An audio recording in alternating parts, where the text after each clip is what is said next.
wabarakatuh. Alhamdulillah nahmaduhu wa nasta'inuhu wa nastaghfiruh wa na'udzu billahi min shururi anfusina wa min sayyiati a'malina. May yahdihillahu fala mudilla lahu wa may yudlilhu fala hadiya lahu. Asyhadu an la ilaha illallah wa la syarika lahu wa asyhadu anna Muhammadan abduhu wa rasuluh. Wallahu ta'ala ba'da na'udzu billahi minasyaitonir rajim. Bismillahirrahmanirrahim. Ya ayyuhalladzina amanu taqullaha haqqa tuqatih wa la tamutunna illa wa antum muslimun. Rasulullah sallallahu alaihi wasallam lalu diberikan ala kulli muslim. Puji dan syukur marilah kita senantiasa panjatkan kehadirat Allah Subhanahu wa taala atas segala curahan nikmat dan karunia-Nya. Alhamdulillah pada pagi hari ini ya ada kerusakan pada jempol itu dipan, sehingga rencananya sampai jam 7.45 ribetnya ini sampai jam 8 sekalian. Yang TK biasa sesuai anak TK ya, jadwalnya. Salam dan salam terus tercurah kepada uswah kita Nabi Muhammad sallallahu alaihi wasallam, dan keluarga bersahabat tabi'in dan kita semua umatnya yang istiqomah mengikuti jalan beliau wal kiamat.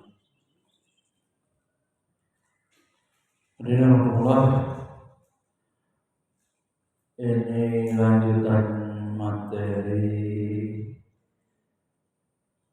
melejitkan potensi diri. Sekarang terapi ya. Ini para santri pertama sebagai ilmu wawasan, kemudian untuk diterapkan. Oke, masuk. Terapkan kepada siapa? Kepada diri sendiri. Baru pada waktunya nanti berdakwah. Jadi ada tahapan atau ilmu dulu baru aman. Menghancurkan belenggu ya. Suksesan tidak akan sempurna kalau kita hanya berlepas diri dari belenggu ya.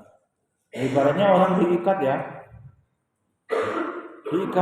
Ikatannya dilepas. Ya sudah begitu saja. Kalau hanya melepas belenggu, maka harus ada program untuk pengembangannya, untuk mewujudkan cita-cita atau mimpi ya. Visi misi hidup ya. Misi kerasulan masuk. Misi apa lagi? Orang bertahan cita-cita ridho Allah, membahagiakan keluarga, orang tua, anak istri. Ya begitu biasanya. Apalagi bangsa, negara. Ya.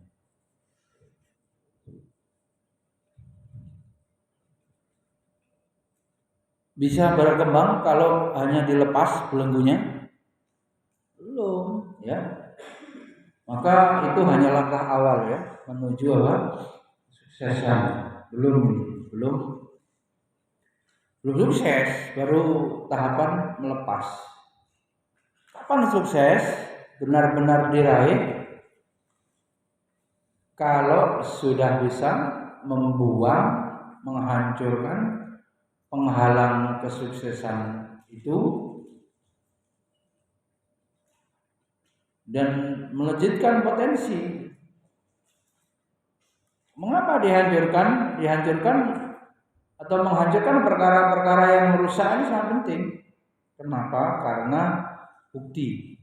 Serius enggak kita itu mau melepas belenggu dan bertaubat? Serius apa enggak? Terutama kalau berhubungan dengan su'ul, akhlak, adab, perkara-perkara yang tidak teruji.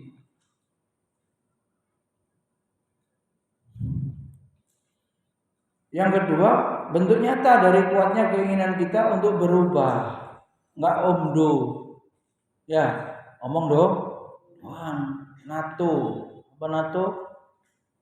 No action, talking only, cuma ngomong mau hijrah, mau hafiz, ya mau berubah, kamarnya mau bersih, ya bang, omdo, mendoang.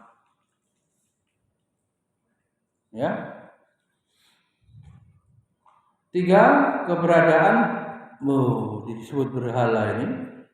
Maksiat di sekitar kita akan membantu kita untuk kembali lagi ke jahiliyahan atau kekubangan maksiat dan dosa.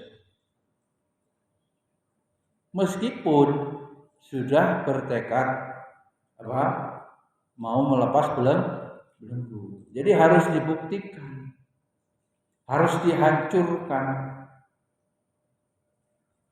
Ya pada level wawasan tahu semua, males, penyakit, tidak disiplin, jorok,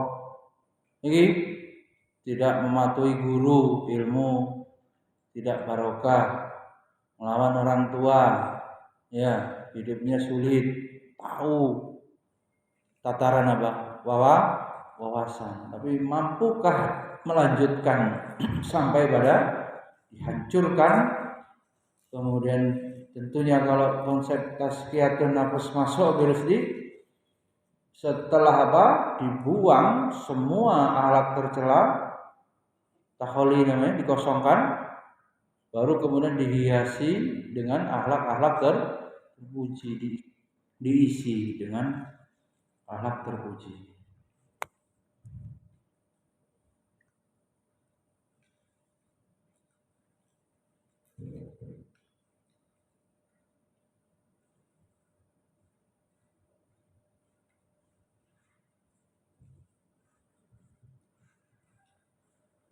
Agak bingung ya.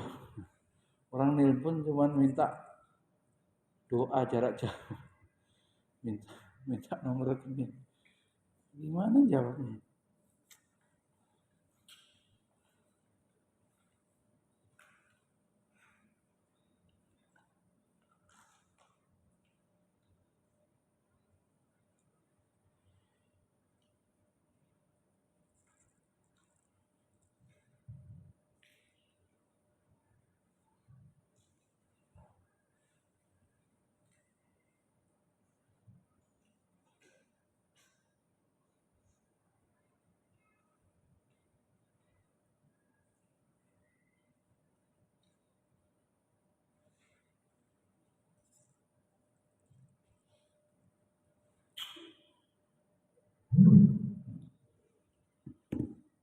Pelajaran dari Nabi Ibrahim dan Nabi Muhammad Sallallahu Alaihi Wasallam.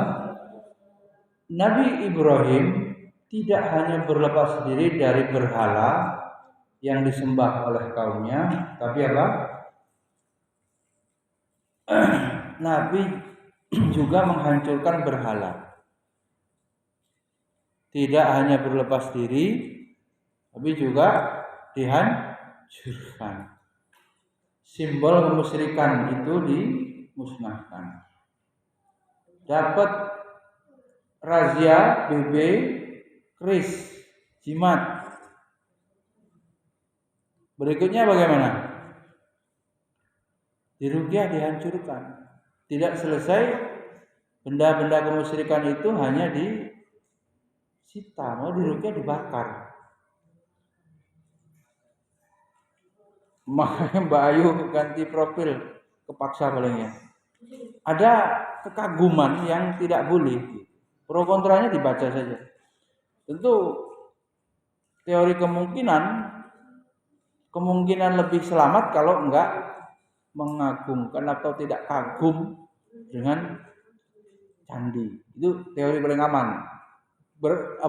Keluar dari perselisihan itu. Dan lebih mudah begitu. Kenapa, Din? Orang terlambat udah tinggal duduk loh, enggak banyak urusan. Tugas Ashraf bagi minum itu.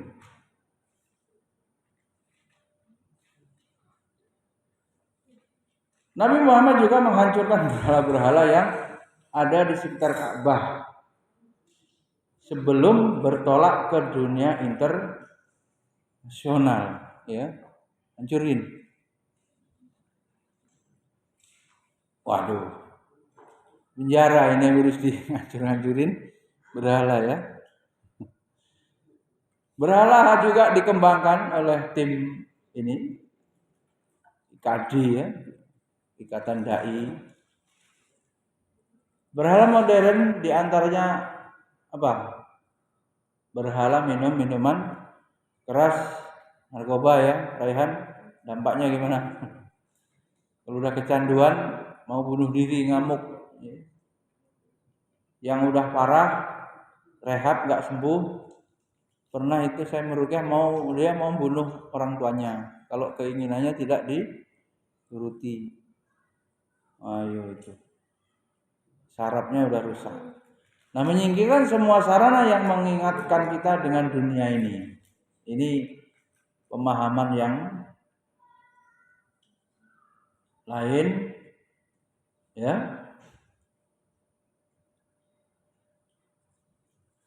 Pengembangannya itu apa saja yang menjadi hijab dengan Allah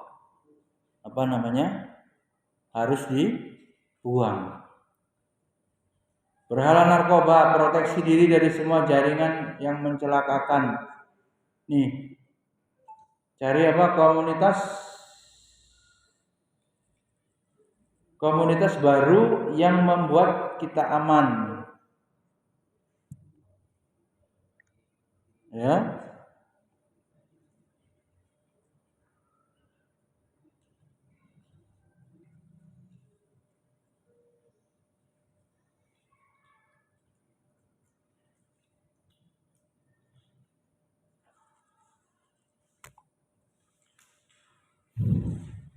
Masuk lingkungan yang mendukung percepatan. Lah, berhala yang ada dalam diri itu apa diantaranya nih? Ngeluh, ngeluh, panik, kapan ada jadwal tampil, pusing, ya. Kalau panik, bingung, jadi gampang marah, temperamen, uring-uringan gitu. Apalagi mudah putus asa, baru ngapal 40 kali pengulangan udah nggak mau lagi. Mujahadahnya belum maksimal sudah menyerah, pesimis. Nah, hidup ya gini-gini aja, dia orang miskin terus. Orang turunan bodoh terus. Mau kayak mana, mau dipecut, dilecut, apa didorong kayak apapun, ya ujung-ujungnya begini juga. Oh, ini budak hawa nafsu. Abdi itu ya budak, penghamba hawa nafsu. Kemana bisa pergi dari semalam, ya?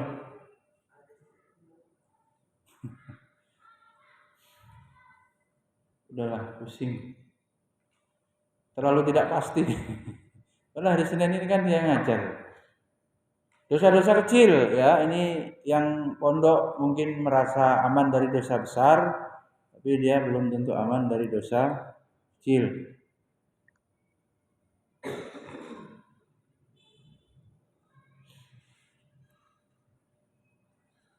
Apalagi kalau terjerumus dosa-dosa besar. Parah lagi. Paham nggak maksudnya ini santri? Apapun yang antum cita-citakan, ini kalau antum melakukan atau punya ada dalam diri antum, ini menjadi penghambat, belenggu tadi itu. Ya sama juga semuanya kalau sudah guru atau berkeluarga, kok berbuat dosa besar, riba, apalagi mencuri, durhaka, semuanya itu membuat apa? Susah hidup, lilit utang akhirnya ya, pusing, gak selesai-selesai ya begala hidup nih. Dosa besar itu dikiranya menipu itu dosa besar nggak? Dosa besar, berbohong, ingkar janji, berdusta, adu domba, dosa. Semua yang ada ancamannya seksa had di dunia itu atau seksa nggak mesti di dunia ya.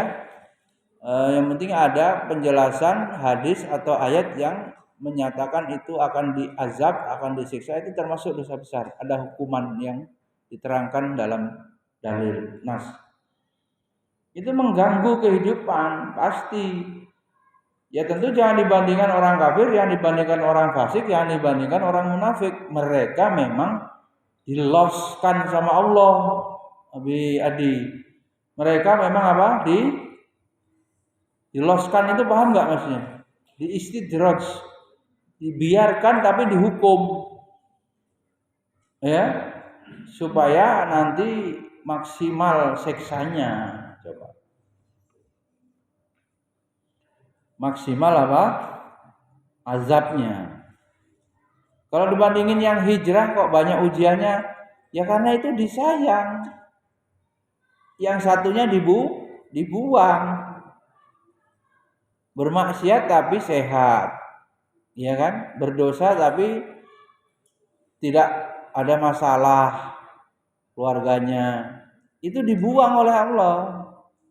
Hukuman, pembiaran. Lah yang taat, yang hijrah, sebentar-sebentar diuji, sebentar-sebentar apa? Diberikan apa? Masalah. Itu bermakna bisa menggugurkan dosanya yang lalu, bermakna pula meninggikan derajat. Sehingga orang itu kalau tahu manfaat tidur kamu. Itu terus kamu. Manfaat dari musibah bala, mereka akan senang jika paham faedahnya itu, hikmahnya itu. Nah, caranya gimana? Ini sudah terapi keluh kesah. Ini para guru ini. Kalau santri ngeluh, konseling. Ini menurut Imam Nawawi mengatakan al-jaza atau tukang ajzi lemah itu ngeluh. Semuanya salah gitu. Tidak ada ya salah bagi dirinya gitu. Maka perasaan gundah yang menyibukkan seorang dari aktivitas utamanya dan membuat dia tidak berdaya melakukannya. Itu namanya apa? Keluh kesah, galau terus. Iya, orang ngomel-ngomel di grup itu kan merencanakan untuk perbaikan, bukan berhenti di situ dan itu ngajari, itu memberitahu kalau lembaga itu begitu kompleksnya. Disimak aja lah. Oh, mungkin ada nggak ini penyelesaiannya bagaimana kasus begini, Mbak Ana terutama orang konseling. Pada akhirnya ya kan ikhtiar gitu ya, ikhtiar merubah, ikhtiar islah memperbaiki, ikhtiar. Ya pasti mengandung resiko berhasil dan gagal. Apapun teori, metode, bahkan keseringannya apa?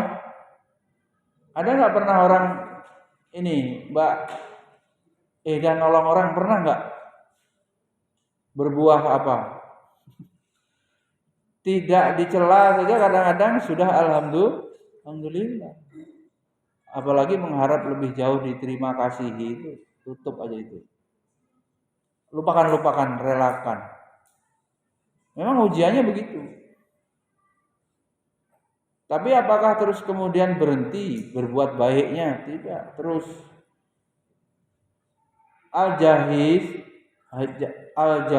Al-jaza adalah karakter yang terbentuk dari sifat takut,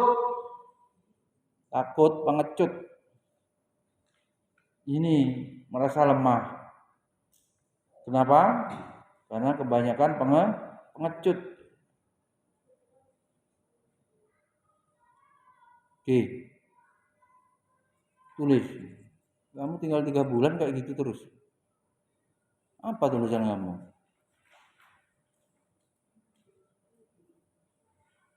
Nih, ngeluh aja.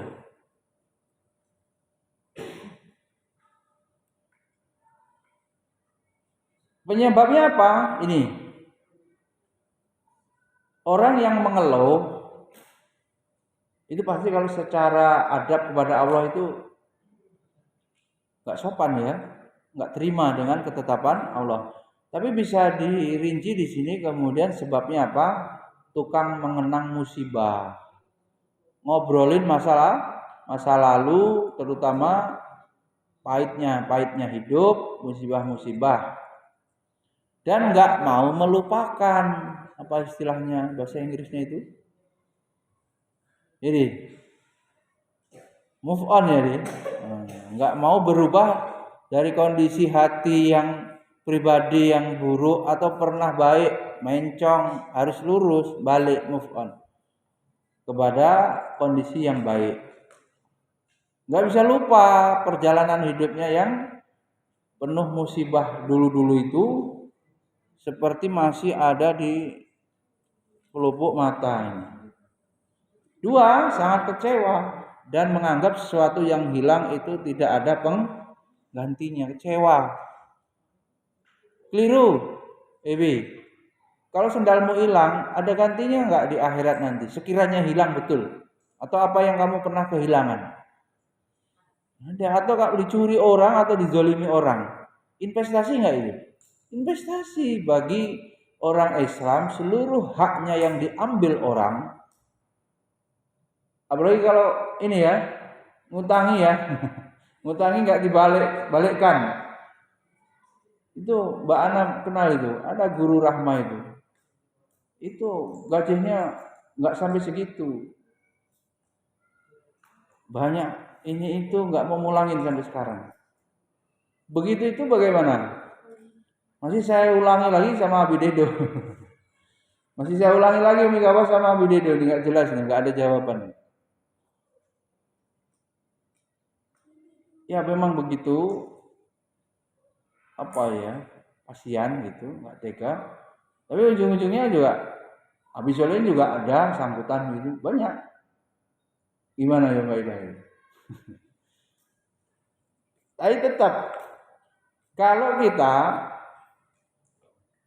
ya sudah itu berdasarkan keyakinan akidah Abi Galih gimana? Semuanya kalau itu nanti memang hak kita akan dikembalikan atau menjadi tabungan di akhirat. Maka bagaimana? Lupakan. Ingat ada penggantinya. Kalau orang sekuler rugi terus. Tidak pernah terbayangkan bahwa apa yang menjadi haknya tidak atau hilang itu akan menjadi apa? Simpanan nanti di pengadilan akhirat akan kemudian Allah kembalikan.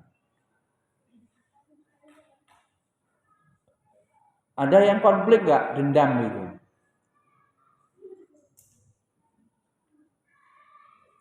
Putusan pengadilan tidak adil. Di dunia ini susah bersih. Di akhirat nanti diberikan keadilan yang hakiki, diberikan. Tunggu sajalah gitu. Apa? Melupakannya itu kemudian bagaimana? Berharap nanti. Kita berharap kepada Allah dan Allah tidak mungkin mengingkari janji akan memberikan keadilan. Jadi perjalanan ini terus tanpa beban. Maka manfaat melupakan itu menyembuhkan, menyehatkan. Memaafkan itu melupakan kesalahan orang-orang yang menyakiti kita. Itu bagian daripada ada kata-katanya, semua yang Allah pertemukan dengan kita yang sudah terjadi itu mengandung hikmah semua. Tinggal kita kepekaan memahaminya, kepekaan mengambil hikmah. Termasuk dalam psikologi itu apa nanti? Memaafkan diri sendiri. Kan yang terus berbuat baik, yang memutuskan dan itu nanti beresiko berhasil atau tidak berhasil kan diri kita. Diri kita ini juga perlu kita kasihani atau kita maafkan sendiri. Sebab perasaan itu kalau menyalahkan diri sendiri terus-menerus itu menggerogoti kekuatan mental kita, kejiwaan kita terguncang yang akhirnya kita bisa stres. Siapa yang suruh memilih judul itu? Abi Rusdi misalnya. Ya Abi Rusdi sendiri. Terus ngotot misalnya, maksa Kaprodi disetujui. Pas seminar ditolak. Terus kayak gitu kita nggak maafin diri sendiri. Maafin, itu sebagai sebuah pengalaman mengambil keputusan atau memilih judul. Setelah itu semangat lagi dan itu tidak ada sia-sianya karena bernilai ibadah, menuntut ilmu salah yang legal, yang halal dalam belajar. Bahkan diri kita pun bisa mengambil hikmah menjadi contoh. Saya ini udah pengalaman, udah ngalami, gitu ya. Pengalaman dimaling motor, pengalaman kecelakaan, pengalaman itu bisa untuk kemudian dinasihatkan, kan lebih mengena karena sudah pernah mengalami.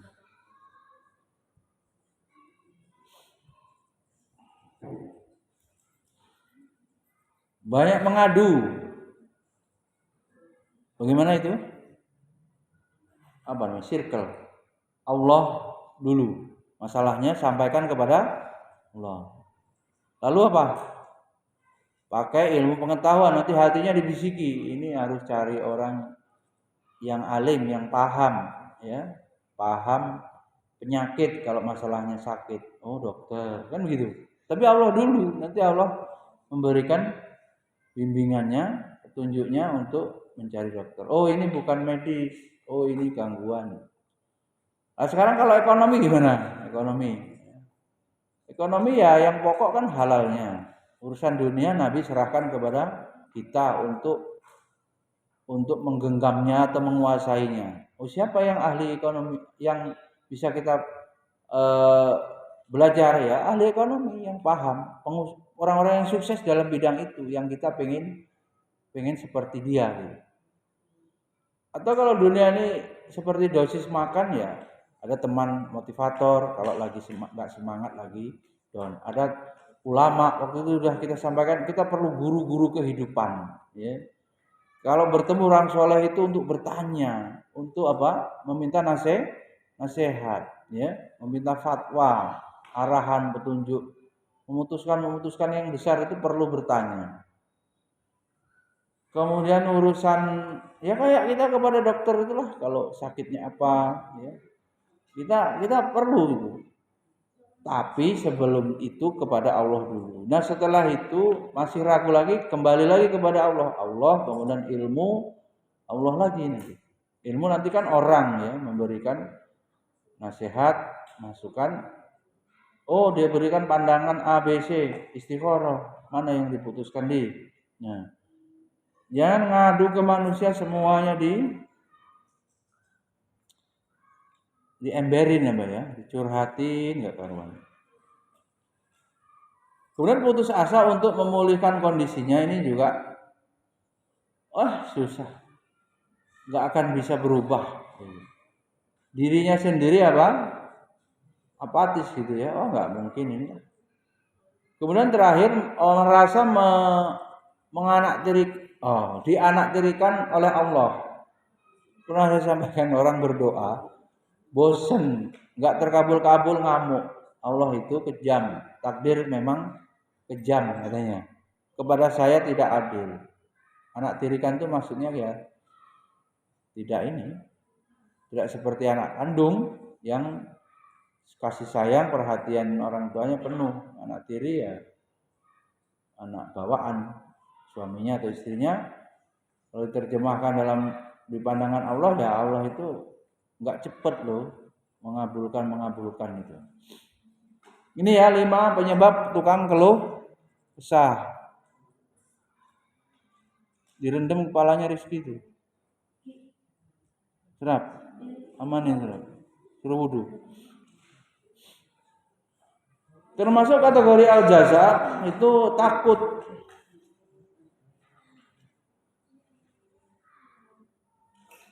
Dulu pernah disampaikan Rusdi. Psikologi Islam di Quran rumus sehat jiwa apa? Salah satunya ini.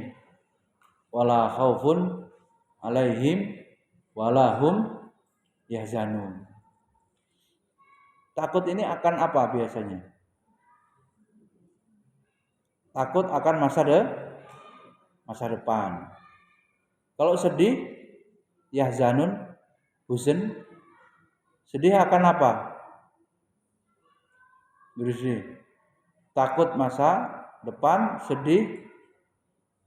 Sedih ini berhubungan dengan apa, Mbak Ana? Sedih ini apa yang dibuat sedihkan itu? Di antaranya apa? Yang pasnya sedihin apa? Masa lalu, dosa, penyesalan itu. Ya itu tadi yang awal tadi, seperti tidak bisa melupakan.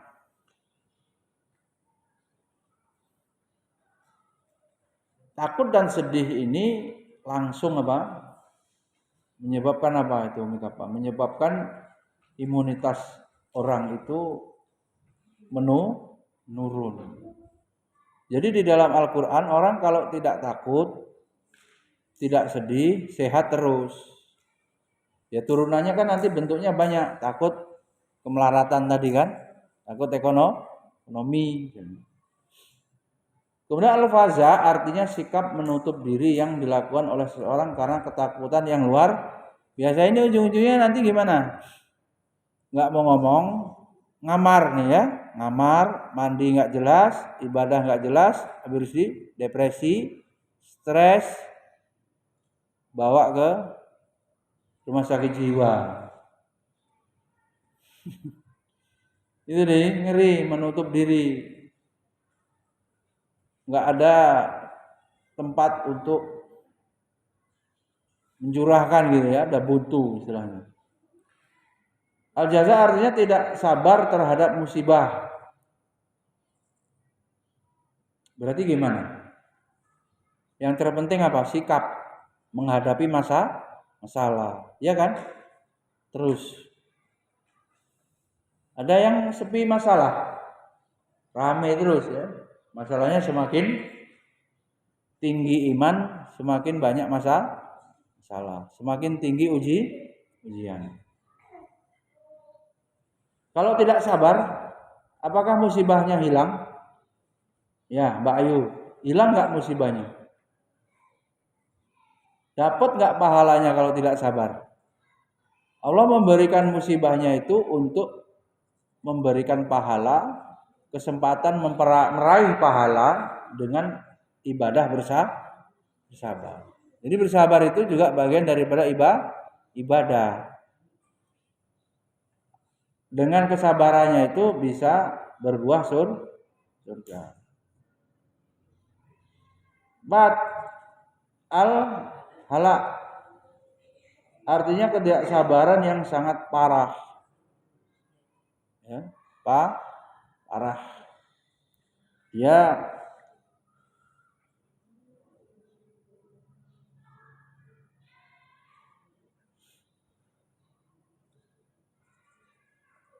sampai membuat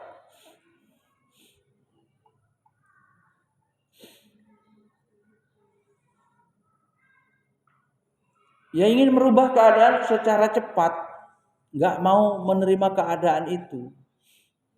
Uring-uringan bisa menyalahkan semuanya.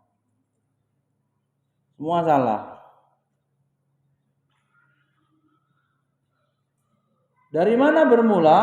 4 hal di atas memiliki makna yang berdekatan, tetapi yang membedakan adalah tingkat bahayanya. Penyakit ini bermula dari rasa takut. Jika perasaan takut tersebut disertai goncangan batin, maka dia menjadi faza. Biasanya,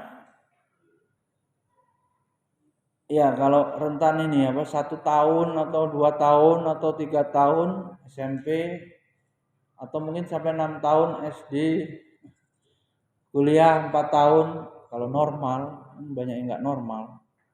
Lebih, iya masuknya bisa bayar daftar ulang, tapi nanti SPP berikutnya loh, sampai sekian tahun itu, dia ini, takutnya itu berkepanjangannya itu. Takutnya apa? Sangat panjang.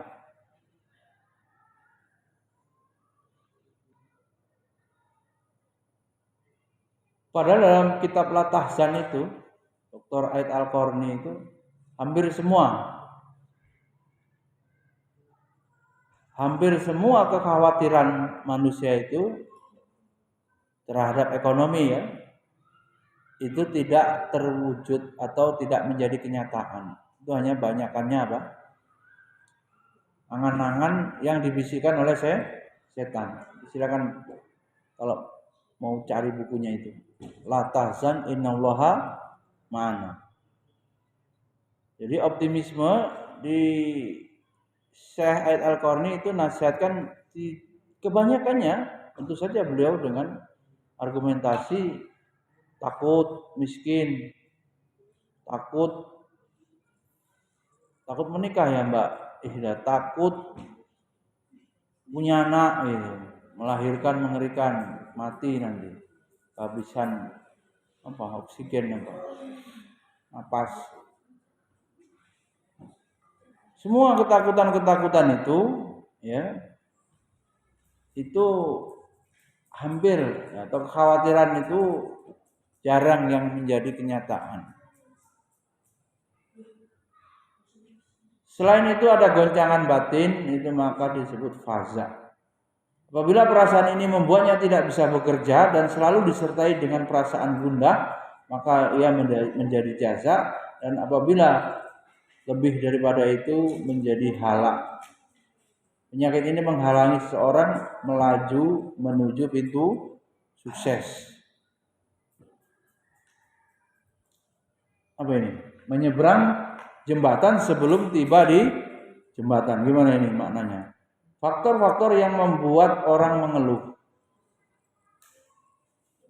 40% menurut Harvey, ini pakar motivasi ya, pastinya dirujuk nih. 40% keluhan akibat perkara yang tidak mungkin terjadi. Tadi itu Latahzan tadi juga. Saling melengkapi. 30% keluhan akibat perkara yang sudah berlalu. 20% keluhan akibat perkara yang menimpa orang lain, tidak terkait dengan diri secara langsung. Apa sih istilah sekarang ini? Apa baper gitu ya? Hah? Baper.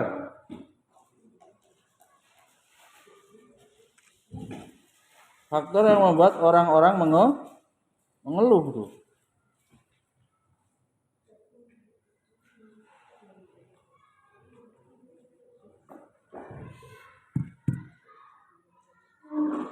%10 keluhan akibat penyakit yang menimpa. Penyakit fisik ya. 8% keluhan akibat dari hal-hal yang sepele. Sepele digede-gedein gitu. Iya. Apa nasihatnya dari Imam Syafi'i bahwa biarkan hari-hari berbuat apa saja. Jagalah hati saat keputusan telah ditetapkan. Berat itu mengandung resiko, goncang, menyalahkan diri sendiri, menyesal nggak karuan, tidak merubah keadaan. Tidak perlu berkeluh kesah dengan peristiwa di malam-malam itu. Semua permasalahan di dunia tidak ada yang kekal. Masalah tidak ada yang kekal. Habis gelap, terbitlah terang. Inna ma'al usri yusra. Jadilah pahlawan dalam menghadapi kesulitan. Hadapi. Jadikan moto hidupmu toleransi dan tepat janji. Gimana toleransi ini? Ya maklum, sepanjang suami kita itu manusia, bukan malaikat, lengkaplah pula salahnya. Sepanjang istri kita manusia, bukan bidadari, ya lengkap, bukan malaikat. Sepanjang guru kita, murid kita, pegawai kita kalau atasan juga manusia, pasti perlu diberikan toleransi. Kemudian tepat janji. Nah ini janji itu akan kebebus terus, masalah terus, tukang bohong. Meskipun kekuranganmu yang tak tampak banyak, mudah-mudahan moto luarmu itu menjadi penutup. Jadi pemahaman diri, man arafa nafsahu, itu abirizdi juga termasuk kelemahan-kelemahan. Tapi kan disuruhnya bagaimana? Wa'ats bi'is sayyi'atal hasanata tamhuha. Dan iringilah perbuatan burukmu itu dengan perbuatan baik. Termasuk disuruh apa? Berlindung min sayyi'ati a'malina. Berlindung dari keburukan jiwa-jiwa diri kita sendiri. Terus ada kekurangan, terus perbaiki. P. Nah, ini. Apa yang kamu tulis? Semua kekurangan kamu tutupi dengan kedermawanan tuh, biasanya. Nasihat beliau, saudaraku, Allah tidak akan menurunkan musibah kepada kita kecuali musibah itu akan membuat kita menjadi lebih baik. Tuh. Berarti apa? Nggak ada alasan, nggak ada ruang untuk tidak menerima takdir. Bahkan Gus Baha, orang kalau nggak mau senyum itu orang itu protes kepada Allah, su'ul adab kepada Allah, akhlak buruk kepada Allah. Ya sekalipun musibah kan jadi begini. Dosa digugurkan jadi kafarat daripada dosa-dosanya. Derajatnya naik jadi orang sobirin, jadi orang mutakin, mukhlasin itu mungkin. Ya karena diuji, karena ada proses ya menempa itu biar jelas kualitasnya yang keluar itu apa. Yang keluar, yang respon sikapnya itu apa. Ingat, badai akan berlalu, ini musibah ini tetap akan berlalu. Yang sekolah juga pada akhirnya akan lulus. Yang bosan piket juga nanti lulus. Iya. Bosan piket itu bosan hidup. Tidak ada yang bermanfaat bagi kita kecuali amal-amal soleh kita sendiri. Efek negatif dari keluh kesah menyebabkan timbulnya penyakit. Mbak Ana, fisik maupun psikis. Contohnya apa? Ya, yang fisik Mbak Ana. Yang psikis apa contohnya?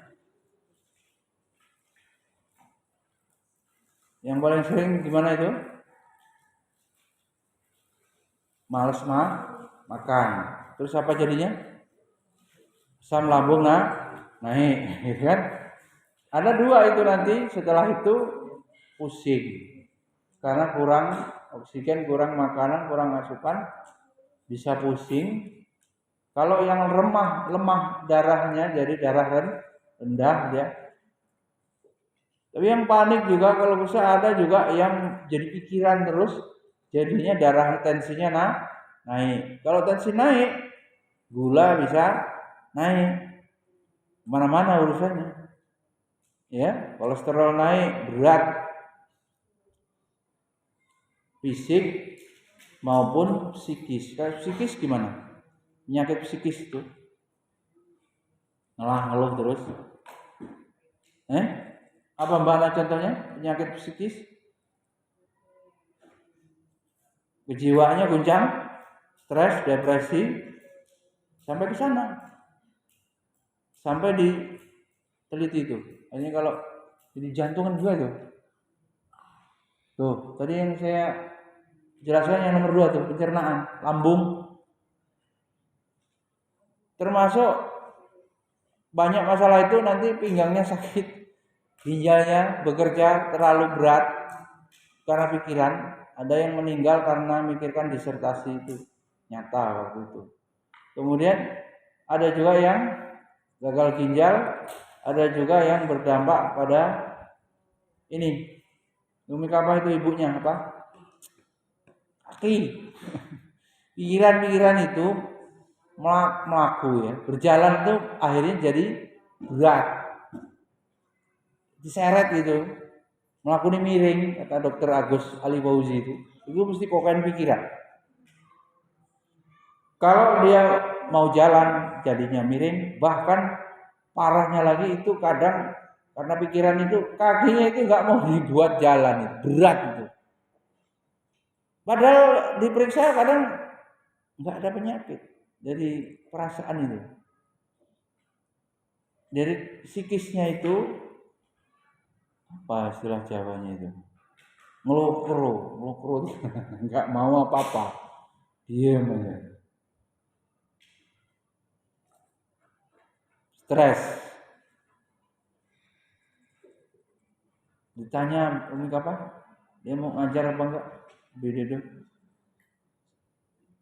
karena sudah tinggal setengah jam. Abi hari itu belum datang gimana? Oh udah. Tapi nggak mau taklim. Orang itu kayak gitu modelnya, nggak malu gitu. Penyakit kulit, nah ini serap, gatalmu itu stres serap. Abi itu belum selesai kuliah S3 itu kakinya ini gatal, kayak ini. Apa ya istilah medisnya itu? Bukan herpes lain lagi. Ya gatal serap. Kalau kamu stres, gatalnya nambah. Itumu, kakimu itu. Kalau kamu tenang menghadapi, ya mau gimana nggak stres ya, ujian terus, ntar video sekolah kayak gitu. Sekolah ini pelatihan gitu, ya. Nggak hanya musiman. Nanti Naragidin, gatel itu diantaranya psikis. Ini gimana contohnya nih? Perasaan-perasaan yang jahat. Gangguan perasaan-perasaan yang jahat. Mbak Ayu contohnya apa ini? Perasaan yang jahat.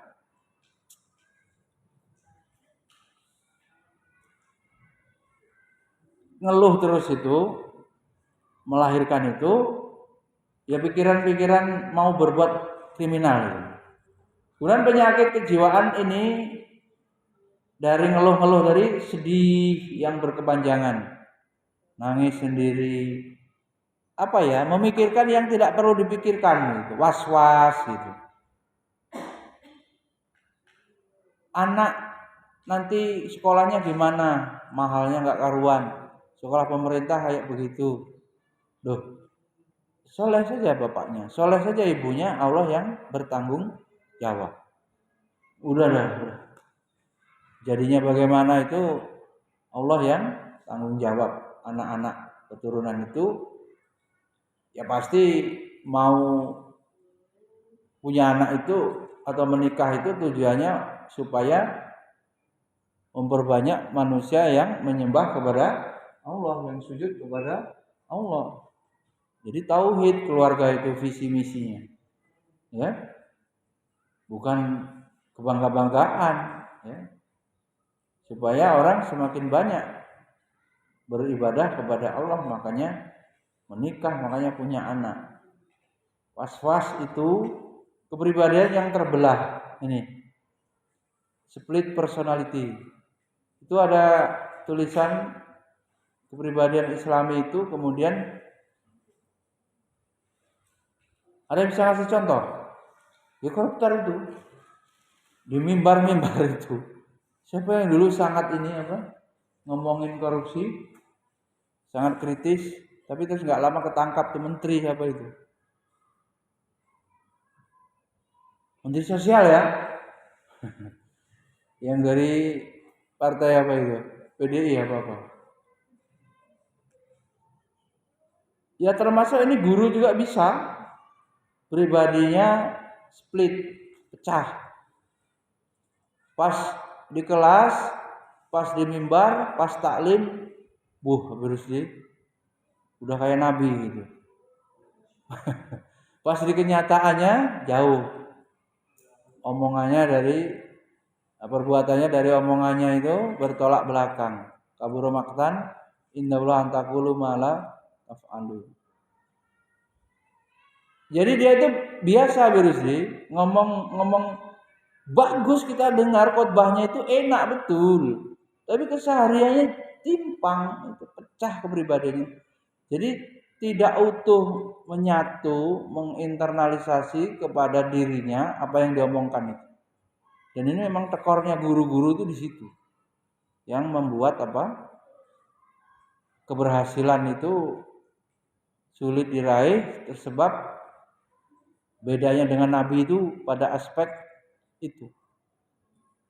Ya kalau teori mah ya nggak karu-karuan ya, metode apalagi strategi ya, tapi tetap nggak berhasil melahirkan orang yang beradab, tanggung jawab, disiplin, karakter-karakter yang itu akhlak mulia itu sulit.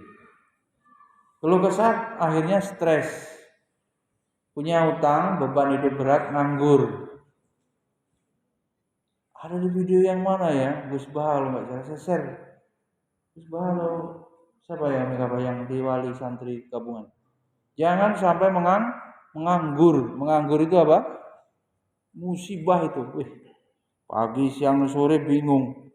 Pagi nunggu sore, sore nunggu pagi, tarsok. Akhirnya ajal menjemput. Yang mana itu? Di sini juga tuh. Ya, stres masih bekerja terhibur gitu, meskipun nggak cukup, lebih baik ya waktunya tetap beramal soleh. Tapi stres kemudian nggak bekerja, nggak ada solusi, berhenti itu Abiyadi itu jadi pemuda, jadi laki-laki. Kalau pulang nggak ngasih uang orang tua, berhenti. Nah, terus ngapa hidup ini, merantau ini? Nah caranya gimana ini? Cara menghancurkan keluh kesah tadi, sholat yang khusyuk. Surat Al-Ma'arij ayat 19:22. Gimana bunyinya? Andri. Sholat yang khusyuk. Mbah Maimun ya, Mbah Maimun itu larang nganggur. Al-Ma'arij bunyinya yang hafal, supaya tidak malas, tidak keluh kesah, supaya tidak keluh kesah, ya. Masih ini, masih menerangkan innal insana khuliqa halu'a. Sungguh manusia diciptakan bersifat apa? Ngeluh terus. Ngeluh terus. Sudah itu apa? Setelah ngeluh manusia apa?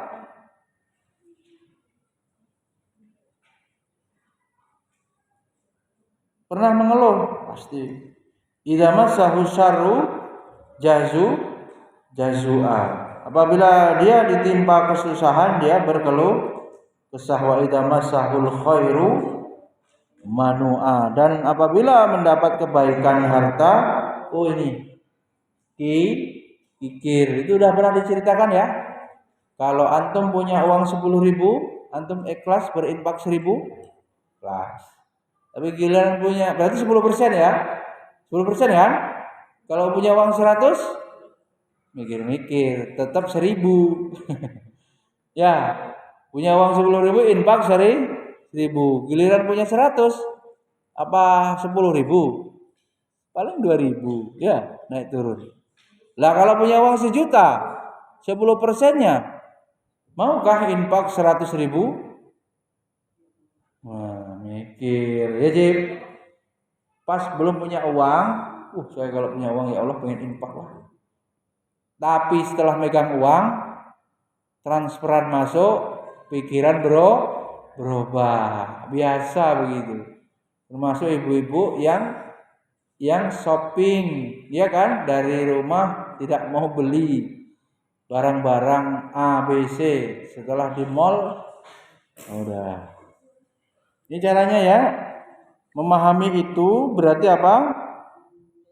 Terapinya ilal musallin, supaya tidak tukang keluh kesah, disuruhnya wasta'inu bis sabri was shalah. Dalam ayat ini ilal musallin, kecuali orang yang sholat. Perhatikan, apa sholatnya benar atau salah? Kalau tidak berfungsi menghilangkan keluh kesah, kikir. Nabi capek berdakwah, berjuang, minta apa? Istirahat dengan sholat. Minta, ya Bilal, arih Nabi sholat, istirahatkanku dengan sholat. Lah kita sholatnya jadi beban, di situ jadi obat. Sudah kita sholat, berarti pertanyaannya, sholatnya kalau tidak membuat tenang, sholatnya baru gugurkan kewajiban. Tuh. Di sini dilanjutkannya, alladzina hum ala sholatihim daimun. Hidup cuma nunggu apa kata Coach Stephen? Nunggu mati, diisi dengan ibadah. Termasuk juga kata beliau, nunggu waktu sholat. Sebelum sudah diisi outbound di dunia ini dengan amal soleh. Syariat memerintahkan bekerja, wa kulik malu, bekerjalah kalian, diisi dengan amal-amal kebaikan, diisi dengan perintah agama lagi, berdakwah, diisi dengan mengajar, melanjutkan tugas para nabi. Itu yang mulia, walaupun ada diisi yang lain. Tapi kalau makanya orang yang paling cerdas yang memikirkan bekal akhiratnya. Kalau di tempat kerjanya bisa menjamin akhiratnya, itu yang dia bertahankan. Kecerdasannya itu membawa dia pada pilihan yang paling sukses. Wal tangdur nafsu maqaddamat lihat tuh, hari esoknya itu hari esok di akhirat itu yang nomor 1. Terus nggak mungkin orang yang pikirannya dakwah merencanakan agenda ini, ya terus gitu, terus nggak ngurusin dunia, dunianya tidak terurus, nggak mungkin. Itu juga otomatis. Kenapa? Karena Allah memberikan rezeki dan jaminannya itu sistem.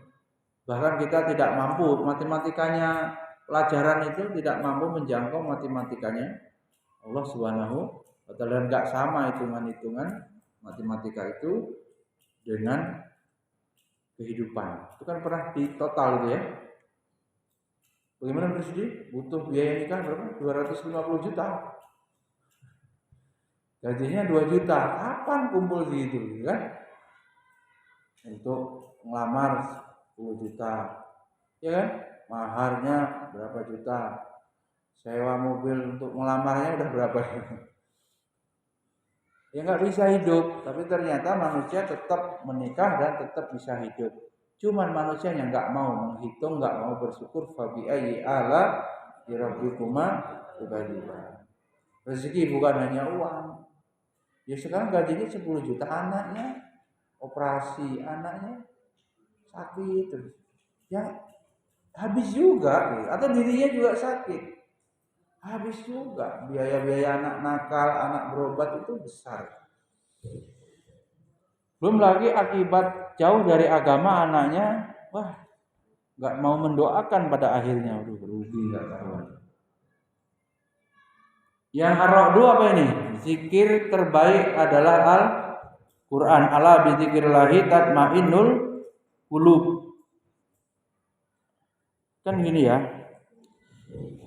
Sekarang di sini saat ini mau apapun itu besok apa nanti? Atau sekarang? Sekarang. Antum mau berubah, mau hafal Quran sesuai jadwalnya, ya sekarang. Mau paham matematika pas pelajarannya, ya sekarang. Jadi mau keinginan rencananya itu harus diwujudkan sekarang. Di sini kemudian orang yang keluh kesah itu ngapain keluh kesah? Mending diisi dengan kegiatan yang maslahat, ya, yang positif.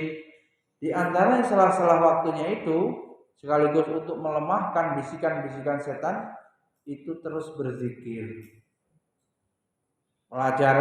Pelatihannya pas nggak taklim, ya taklim juga bisa bermakna berzikir. Pas besok nggak taklim, zikir pagi, gitu.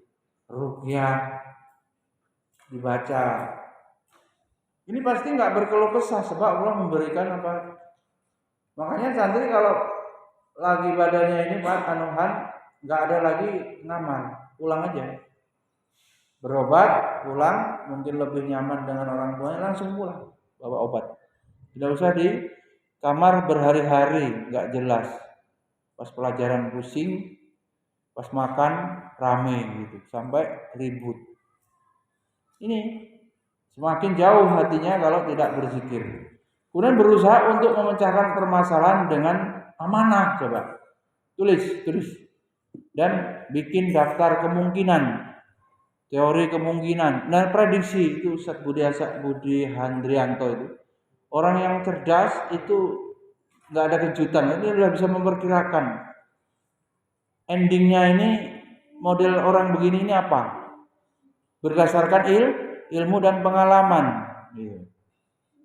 Guru Gembul juga bilang gimana Habib Rusdi? Ya kebanyakannya sudah tahu nanti kalau menjalani hidup seperti ini ujungnya seperti orang itu yang beti aja, istilah saya beda-beda tipis, tapi ya nggak jauh-jauh dari jenis orang yang kualitas ekonominya susah atau jenis orang yang ekonominya sedang.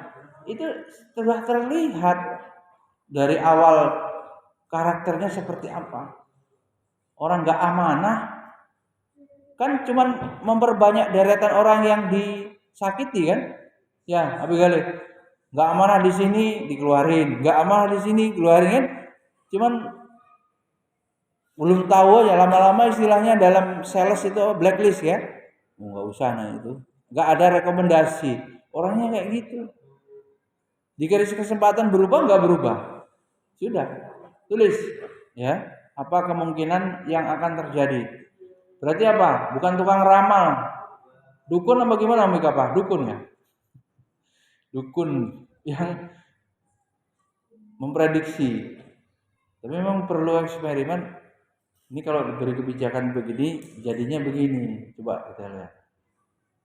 Dikilah nih dulu Mika Pak. Jojong dulu, jadinya gimana? Menguatkan. Syukur berubah nggak sudah ya sudah. Siapkan mental menghadapi kemungkinan buruk yang akan terjadi. Terus ditipu, dikhianati, apalagi ya Berusti? Ditinggal rabi ya Berusti. Kelamaan kuliahnya. Siapkan mental dengan tenang untuk mengembangkan diri dari kemungkinan terburuk. Jadi kalau saya ketik Bijabri malam Senin isi taklim, paginya nggak ada. Wah, ragu banget saya kan. paginya aja yang pramuka aja nggak ada sampai jam 8. Akhirnya kita, pergilah. Nanti sakit hati. Malam udah tak suruh 2 hari, nanti sama juga nanti. Jadi terlalu tidak pasti. Orang-orang begitu itu tergambar yang begini ya, nggak meragukan. Nggak pasti. Itu saya loh ya. Coba kalau misalnya diturunkan untuk urusan kedisiplinan Umi Kapah, jadi komentarnya kayak apa? Oh, bisa jadi ganti aja lagi, udah 2-3 kali kayak gini orangnya. Nggak bisa berubah. Disindir nggak bisa, dibentak nggak bisa, didoakan nggak makbul, nggak bisa berubah. Siapkan mental ya dengan tenang untuk mengembangkan diri dari kemungkinan terburuk. Jadi ambil keputusan itu beresiko. Berlatihlah untuk melupakan. Ini kemarin itu harus di-delete, harus jengkel kepada santri itu, guru itu delete. Hari ini lembaran baru lagi. Malam ngamuk lagi, catatan-catatan supaya menjadi apa? Bekal berubah. Yang dirubah ini, kamu ini kamar ini begini. Udah jelasin, lupain, maafin lagi, anggap nggak punya salah lagi. Kalau salahnya terus sampai itu diceritakan sama siapa? Ustadz Toha Abrori, nonton nggak itu videonya, share, nyolong jam, ya. Pondok ini ada jam yang hilang, ya. Kiainya itu nggak mau ini apa, menerangkan pencurinya siapa. Sudah dirazia, ketemu jamnya, nggak diumumin malingnya. Santri yang maling itu supaya tidak malu, ya. Ada nggak Umi Kapah yang malu orang tuanya akhirnya nggak sekolah, langsung pindahin? Ada. Padahal anaknya ke bawah sebetulnya. Jadi kalau tidak langsung saya panggil, kadang-kadang ya orangnya nggak bisa ada solusi, udah ketahuan nggak akan bisa merubahnya. Coba biarin aja, kita akan rubahnya. Nanti kalau sekali dia nggak kuat akan dicabut dan tidak jaminan pindahnya itu bisa lebih baik karena sistem pendidikan yang ada terlalu banyak, ya, pengaruhnya, jumlah santrinya, mata pelajarannya yang mendukung berubah itu. Jadi kurikulum yang mendukung perubahan, ya kalau ada santri-santri yang bermasalah, sistem yang mendukung merubah itu. Berlatihlah untuk lupakan. Mbak Ayu lupain wali kelas, malam bersih pikiran.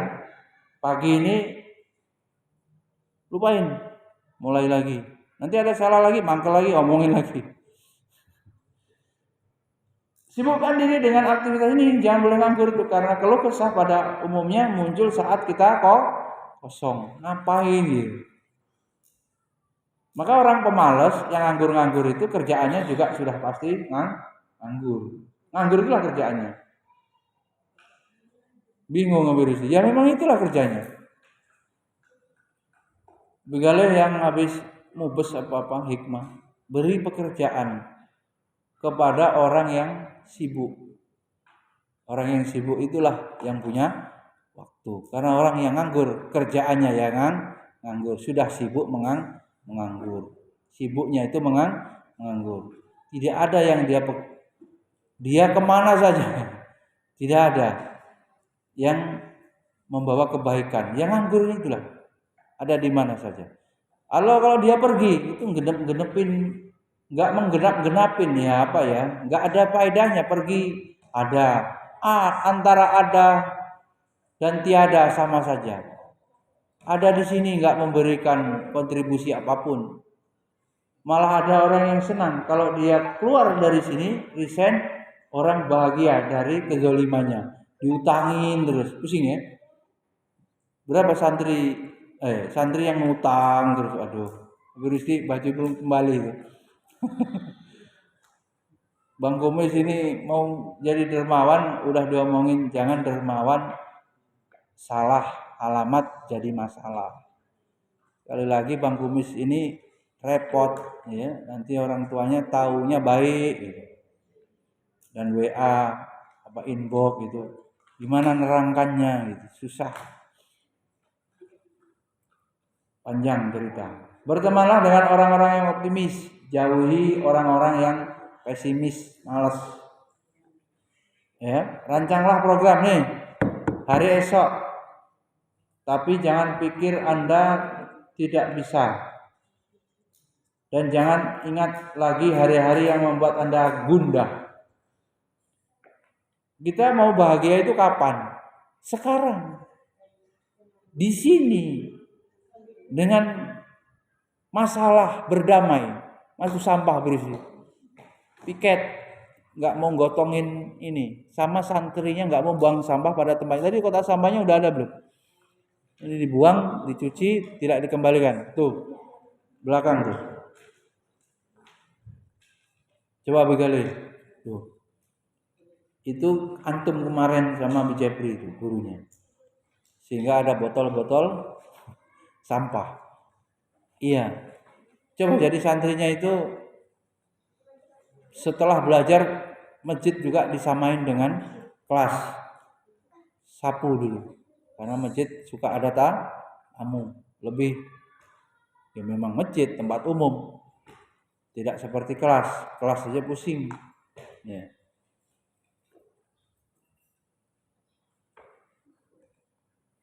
Berpikirlah hari yang sedang Anda jalani, percayalah bahwa Allah akan mengampuni. Ini kalau urusannya dosa tadi. Termasuk sedih tadi, sedih dosa. Iya loh, orang saking banyaknya dosa itu nanya berkali-kali, dosa saya diampuni enggak ya Pak Ustadz? Diampuni enggak ya? Diampuni gitu, harus mantap ya. Innallaha ghafurur rahim. Coba kalau enggak dijawab begitu nanti dia putus asa, merasa diri kotor. Termasuk orang yang minta-minta doa itu kan begitu minta Pak.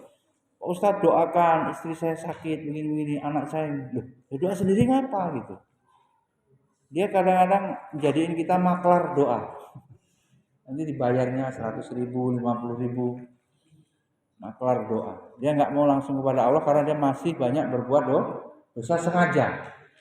Jadi kayak penebusannya itu begitu. Percayalah bahwa Allah akan mengampuni kita jika meninggal dalam keadaan bertaubat. Perbanyak meminta perlindungan kepada Allah dari godaan setan tuh. A'udzubillahi minasyaitonirrajim terus. Bahkan hampir-hampir semua aktivitas itu ya banyak disuruh kita berlindung. Yang saya rukah sebulan yang lalu itu ini kesurupan karena ini di hutan Ibu ini di apa di trail ini off-road trail di hutan kesambet di situ ya beneran harusnya dia berlindung a'udzubika kalimatillahi tammati min syarri ma khalaq. Itu doa umum di tempat-tempat kita yang berada di situ ya. Kalau tidak ada doa khususnya doa itu a'udzubika kalimatillahi tammati min syarri ma khalaq. Dari seluruh makhluk yang Allah ciptakan itu berarti terangkum. Akhirnya sambut. Apa ini Mbak Ayu? Pancangkan ingatan akan besarnya pahala bagi setiap musibah yang menimpa kita. Coba Umi ibunya Mbak Ayu nggak usah diberobatin coba. Suruh ngarepin pahala ya. Biar ikhlas, jangan ngeluh terus. sakit, pahala. Ya sakit-sakitnya dipendem, yang diingat pahalanya. Ada orang yang sakit ayanan, ya kan? Sudah sering saya sampaikan. Ya Rasul, saya sakit epilepsi. Kalau kumat, aurat saya tersingkap. Ya Rasul doakan saya supaya saya tidak malu kalau pas kumat. Jawabnya gimana itu? Kamu kalau saya doakan sembuh, tapi kamu tidak dijamin surga. Atau kamu tidak saya doakan, kamu sabar, kamu dijamin surga. Gimana? Bertentangan enggak dengan perintah berobat? Komprominya gimana? Ya berobat tapi hatinya rela, ya. Kalau mau dikompromikan bahwa sakitnya itu nggak sembuh-sembuh. Oh, udah terapi 5 tahun gitu. Dihitung. Udah pindah-pindah dokter rumah sakit A, B, C. Terapi apalagi alternatif A, B, C. Kira-kira dapat pahala nggak orang ngeluh gitu? Ya bangkrut lah. Orang yang dapat pahala yang ridho, yang sabar. Ya pahala sabar, pahala ridho dengan penyakit yang menimpanya. Sudah waktu sedikit ini. Coba gurunya stres, muridnya stres, yayasannya stres. Stres semua gimana ini? Tawatur, selalu dihantui oleh yang tidak baik dan hasil yang negatif. Dengan kata lain selalu membayangkan hasil yang jelek dengan ketakutan, stres ya, menghadapi hasil-hasil negatif yang akan terjadi. Tadi itu khawatiran terus. Takut, stres, keluh kesah, was-was, takut muncul akibat respon terhadap musibah yang menimpa secara tiba-tiba. Tahu ada gempa di mana? Turki. Tahu ada gempa di mana? Di kita? Papua ya? Coba. Ya santri. Ini kalau tahu-tahu gempa, apa yang dilakukan? Allahu Akbar, innalillahi kan gitu ya. Video-video itu. Tapi kalau pas gak gempa, ya sudah lupa padahal. Takut ya, merupakan refleksi dari kejadian sebenarnya. Stres adalah kerja jiwa dalam merespon ya. Kemungkinan sikap yang muncul dari sifat keluh kesah adalah ketakutan luar biasa yang muncul tiba-tiba. Diikuti oleh upaya yang serius untuk memperoleh rasa aman. Untuk memperoleh rasa aman. Takut, stres, keluh kesah, was-was. Loh, was-was ini kan sudah disuruh berlindung kan? Surat apa? Dari was-was. An-nas. Qul a'udzu birabbin-nas, malikin-nas, alladzi yuwaswisu. Tuh, ini was-was.